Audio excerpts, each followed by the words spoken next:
For those of you that have been asking, the hats are finally back in stock. Use the thanks button below the video and the amount of $50, email me your address, and a few days later it's in your hands. It's just that easy. So you wanted to know about the Jeep. Okay. But it may not be what you expect.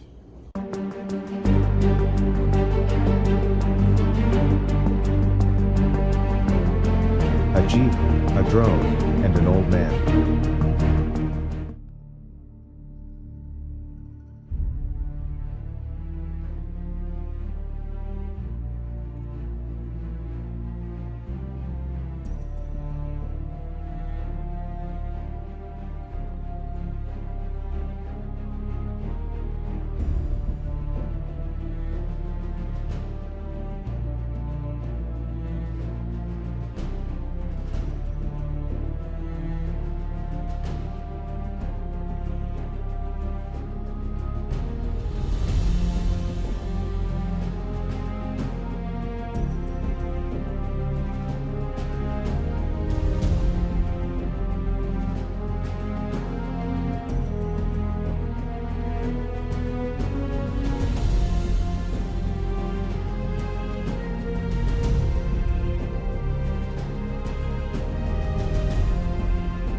Well, let's see if she lives.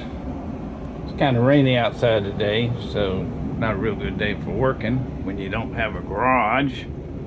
But anyway, everything's hooked up. Well, not everything, but everything it needs to run is hooked up. So let's give her a shot, see what we got.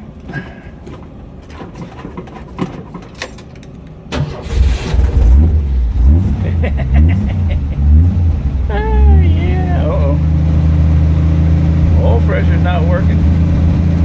Let's go see what's up with that. That's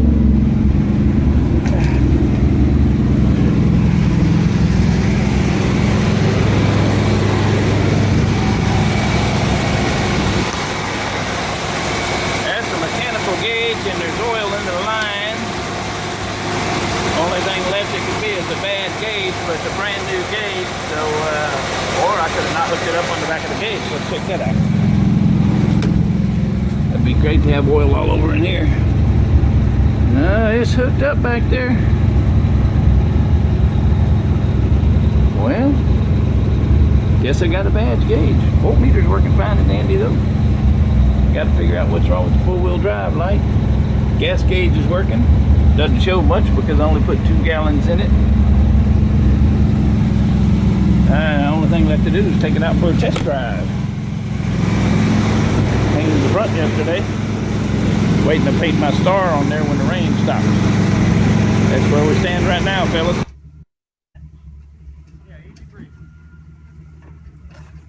A little more towards the passenger side.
Alright, I'm going to do this walk around in 3 different ways.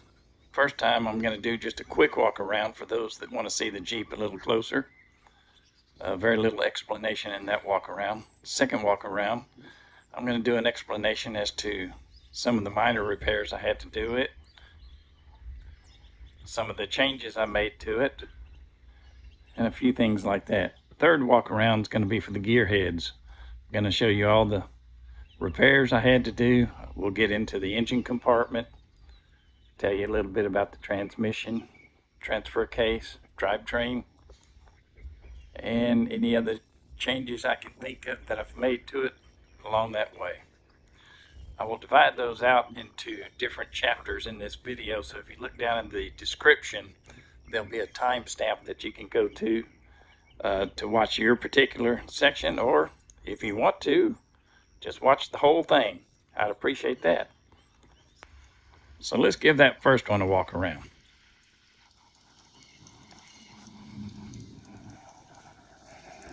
I'm sorry I don't have my stabilizer on my camera, so this may be a little bit bouncy.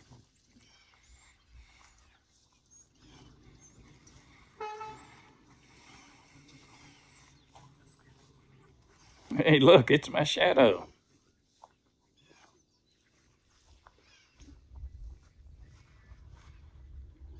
A lot of people worry about their license plate number being in videos. I'm not really sure why.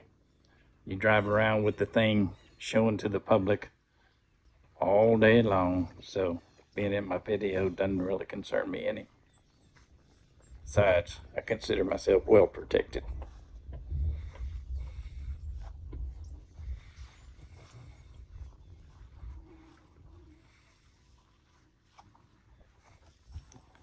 Sorry, it's bouncier than I thought it would be.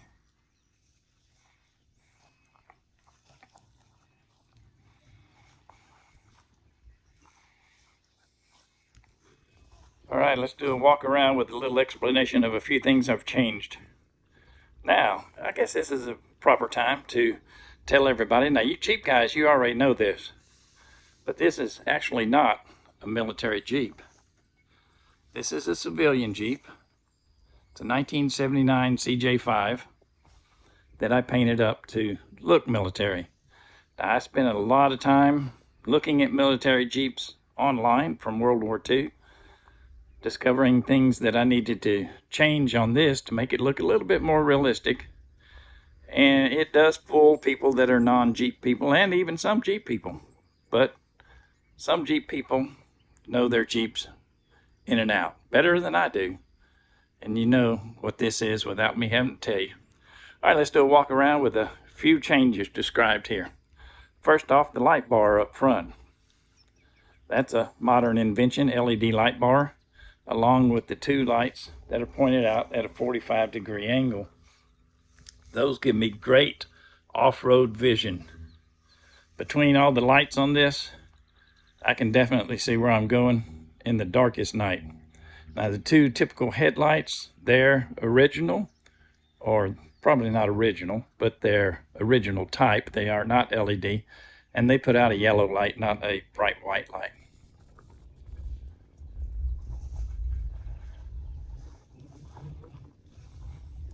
The star I hand painted on. I looked online, got a picture of one off of a 1942, I think it was, Jeep, printed out a stencil and painted it on by hand. Same with the numbers there. A lot of the my name, things like that, those are actual stickers. They're not painted on. I'm not that good.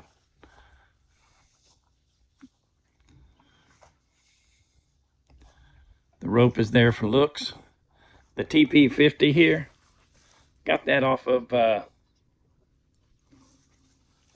looking at World War II Jeep pictures online. It means tire pressure should be 50. The gas tank, a gentleman in California sent me that when he found out I was restoring this to look like a World War II Jeep. He just saw what I was posting on Facebook and asked me for my address, and then 2 weeks later that came in the mail.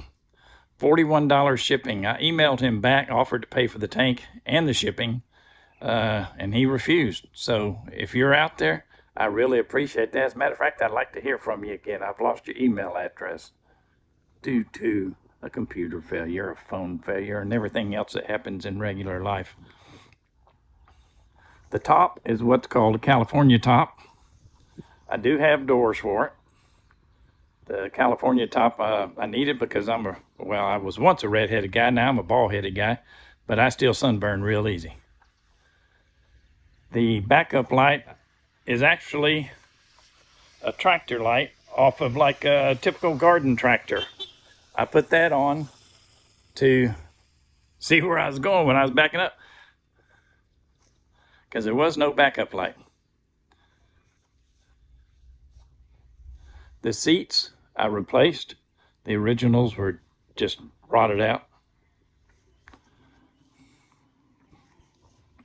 Kilroy was here. I looked at multiples of those online to see what was the best design, because these were hand painted, and I wanted to hand paint mine as well.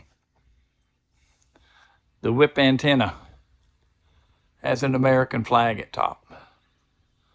My intentions were to put a CB radio in, which I've just never done because there's no way to protect it from the weather. I have it. It was given to me as a Christmas gift years ago.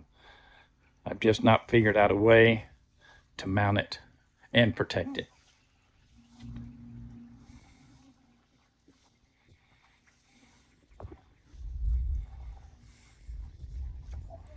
Air raid alarm. I mounted that. It's a modern air raid alarm. Although it's not electronic, it does spin. Many of them these days are electronic and just make the noise. This one actually generates the noise by spinning. We'll give it a whirl here. The button's way over there. Let me put you up here, hopefully where you can hear it better, and I'll get to that button.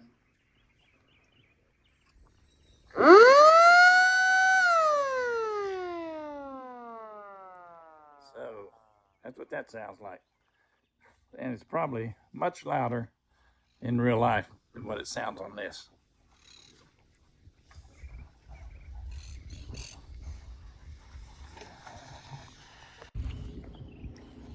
All right, for you gearheads now. The headlights are typical old 70s, 80s headlights. They're sealed beams, they're not LED. The light bar and 45-degree angle lights you already know about. These tie downs, I put all these on there when I was looking at photos of World War II Jeeps. They seem to have tie downs and ropes and things scattered all over them, so I added me some tie downs, and I do use them. I do haul a lot of things on the Jeep, especially when I go camping, so I do use them from time to time. Now these blocks, these are the windshield rest. You Jeep guys will know that the original rests are like that, only taller. They're about 1.25 inches tall. These are new old stock from 1942. They would have been issued and used during World War II, yet they were never needed. So I bought them online, got them for a pretty good price for what they are. And I mounted those rascals on there just to make it look a little bit more authentic. These lights are from, again, a garden tractor. They're not real bright. I don't use them off-road very much because of that. I use them mainly for driving down the road. The identification number for the Jeep, that's my wife's birthday. Keep it quiet. Keep it to yourself. None of that is painted on. That's all stickers that I ordered. It is my military record, however, most of it. Some of it has nothing to do with the military. I just thought it looked cool, so there it sits. The rope I put on there because I saw that on many military Jeeps online. It's been there about 5 years, and I've never, well, yes, I have touched it, but I've never taken it off and used it. Online also, when I was doing research, I saw a couple of Jeeps that had a Coke opener here. So I found me one online, bought it, painted it green, and painted the highlights white. It has since rusted a little bit, which I expected it to do and wanted it to do. But I thought it was a pretty cool ideas that the GIs had to put that there to open not just Coke bottles, but any bottle they may have run across. The lights, I've got safety switches for them so I don't accidentally leave them on. This operates the bar. This is the J1L lights, which I call the lights that point out at 45 degrees. And these are the lights by the windshield. We'll flick those on real quick. Matter of fact, let's just flick them all on. Look at it from the front.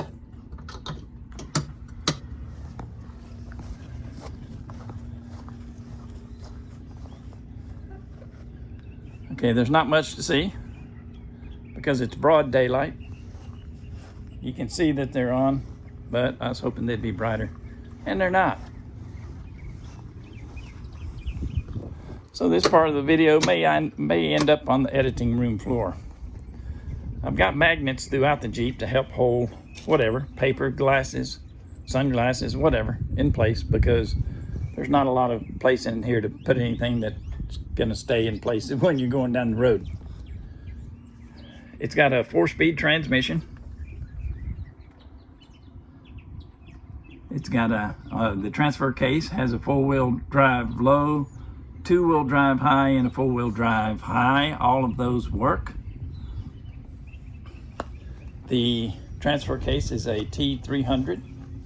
It's got manually locking hubs, so if you're going 4-wheeling, you best lock those in before you're in a position where you actually need it.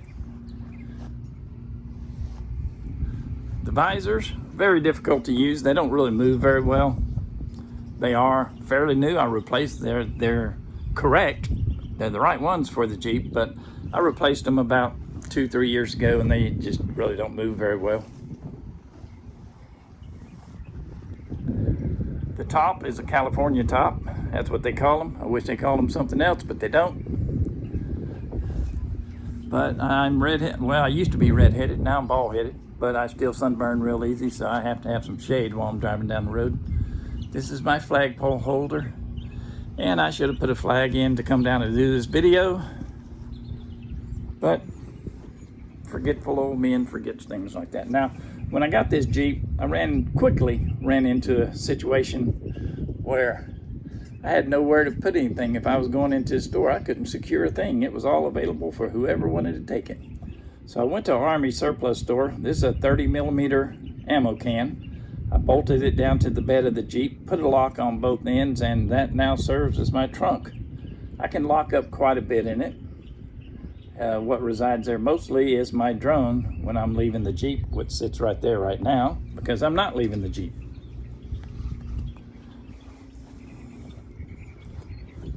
The whip antenna I added with the intention of adding, yes, for those that want to know, it's got a flag at the top.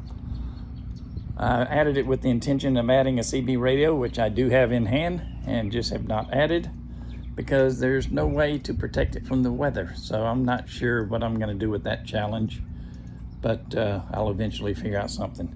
Kilroy I covered a little bit in the last portion of this video. Now I painted him on by hand. I got a can of white paint, a rag, and wrapped it around my finger and painted that all by finger through the rag. His hands, I just painted a big blur on there and then used a nail to scratch fingers into his hands. So I wanted him to look like some GI just painted him on there, and I think it does.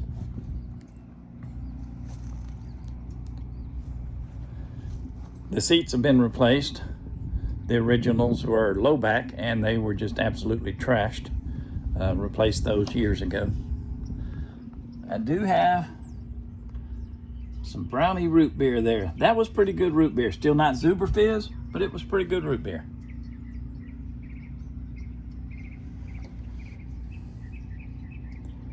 Now some of you might be wondering what color this used to be and how I got it this color. Some of you probably already know, but we'll cover that here in a minute.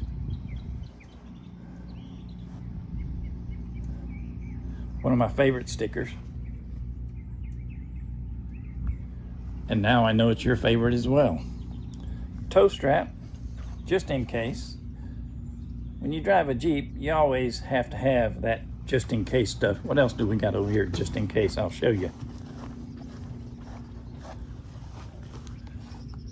jumper cables, and a raincoat.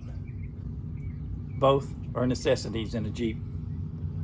Floor repair there, done with some thin sheet metal pop rivets. I named her Freedom. Fought with myself for quite some time, asked other people what I should name her. Freedom kept coming back to my head, so that's what I went with. It's got an hour gauge, which represents absolutely nothing. There was an hour gauge there when I got it, but it was all blown out, didn't work anymore. This one's got 659 hours on it, and the only thing I can relate that back to myself is when I installed the water pump. So how many hours actually on this Jeep? Anybody's guess. Showing, what is showing, 55,754 miles. I'm sure that rolled over at least once. There is no air conditioner. There is a heater, which barely does anything because it's so open. Let's get up under the hood and take a look under there for you gearhead guys. Now in 1979, Jeep was still owned by the AMC company, American Motors Company, I believe it was. They have since gone out of business. They sold the Jeep line before they went out of business in their struggle to stay alive. They made such beauties as the Matador, the Pacer. You older guys will remember that fish tank looking thing. The Hornet. The Hornet was a good one. The Gremlin, which was a little car for the time, but the ones with the V8s in them, get out of the way because you're in the way. Those things were fast, and I mean fast. I believe it was a 304 they had in them. Somebody correct me if I'm wrong. Put that down in the comments. I never had one. I had a buddy that had one with the V8, and I believe that was a 304. It was yellow, probably painted on purpose, yellow or red. You know, I'm sure people didn't know what they were as they were streaking by because they went by too fast. Okay, so what this engine is a AMC 258. And no, I don't keep it beautiful. I keep it running. It does have some oil leakage. I think it's around the oil filler cap, but I try my best to keep this Jeep looking World War II-ish. You can tell there's wires everywhere. Reason for that is when I got it, the electrical system was pretty well shot. I had to rewire a lot of things. I could have bought a new wiring harness, but I didn't want to go through that trouble. I just ran myself some bypass wires and got things working, and that's how I left it. Now also when I got it, it did not have air conditioner, power steering, or power brakes. Air conditioner, it still does not have. You go fast enough and you get all the breeze you need. Power steering, it does not have. I have added power brakes. Now when I first got this thing, driving it and steering it, and especially stopping it, if you can imagine driving this,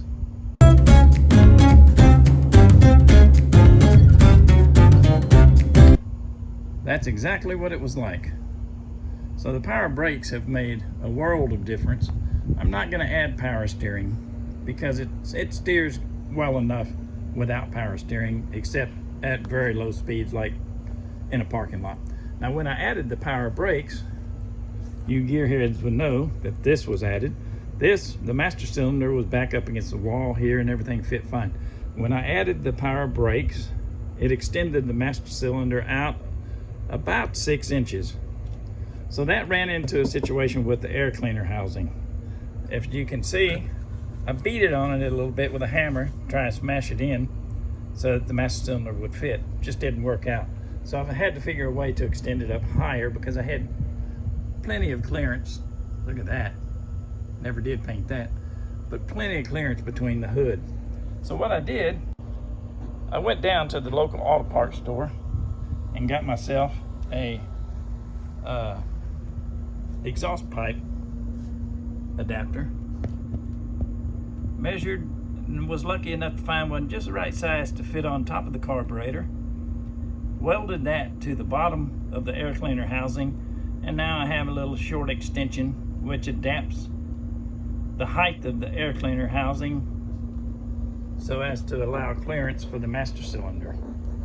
I did, of course, had to extend the rod through the middle of the air cleaner housing, which was no big deal. It is in need of a clutch right now, which I'll be going over to Beaumont for that. As a matter of fact, if any of you guys need some work done, difficult work, can't find anybody to do it, you might want to check with this guy. It's Dr. Differential and Speed Shop over near Beaumont. Guy's name is Justin. If he can't fix it, throw it away because it can't be fixed. He can work on anything from a Volkswagen to a Tesla.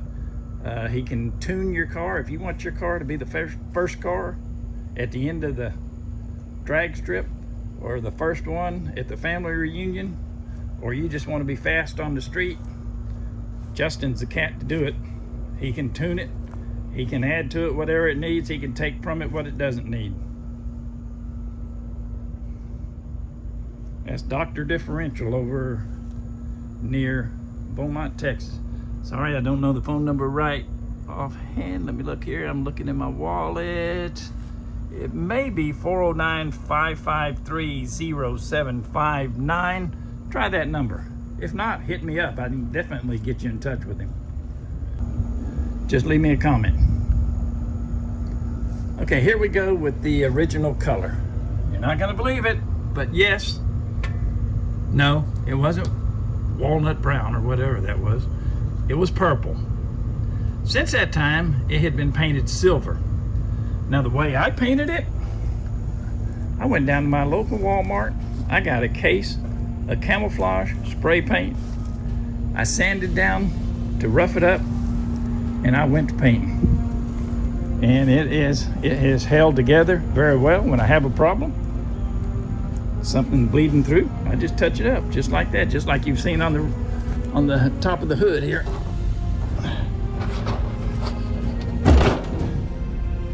All those spots are spots that started bleeding purple or silver through. Just paint over them again and keep on driving, man. So there you have freedom in all her glory. If there's anything else you want to know about her, let me know.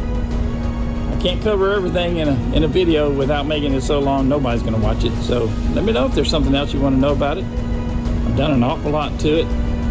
Spent an awful lot of time, more time than money, because I'm a pretty resourceful guy. So let me know if there's anything else you guys want to know about it. I appreciate you watching this video, and I hope it's what some of you expected. I hope it surprised some of you.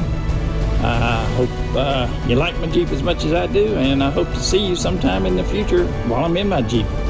Maybe at the Battleship, Texas, maybe somewhere else.